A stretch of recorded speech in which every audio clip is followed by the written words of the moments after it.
सांगली शहरात अपुरा आणि अनियमित पाणी पुरवठा होत असल्याने काँग्रेसच्या महिला सदस्यांनी घागरी घेत महासभेत महापौरांना घेरलं। यावेळी राष्ट्रवादी काँग्रेसचे गटनेते मेनुद्दीन बागवान यांनी हास्यास्पद टिप्पणी केल्याने काँग्रेस शहर जिल्हाध्यक्ष राजेश नाईक यांनी बागवान यांना जाब विचारला। यातून वाद झाला। दोघांनी एकेरी भाषा वापरत एकमेकांच्या अंगावर धावून गेले। अखेर महापौर धीरज सूर्यवंशी, विरोधी पक्षनेते आणि नगरसेवकांनी मध्यस्थी करत वाद मिटवला।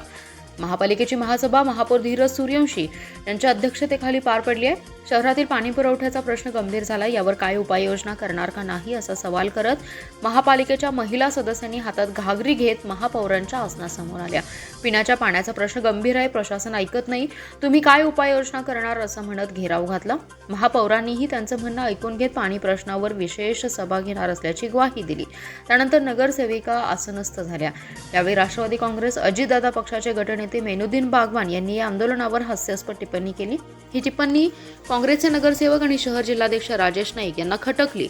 त्यांनी बागवान यांना चेष्टा करू नका, पाणी प्रश्न गांभीर्याने घ्या असं सुनावलं तरी देखील बागवान यांनी राजेश नाईक यांना एकेरी भाषा वापरत खाली बस असं म्हटलं। यातून वाद पेटला। दोघेही एकेरीवर आले। खाली बसायला तू कोण सांगणार असं म्हणत नाईक यांनी बागवान यांना सुनावलं। दोघांच्या जोरदार वाद सुरू झाला।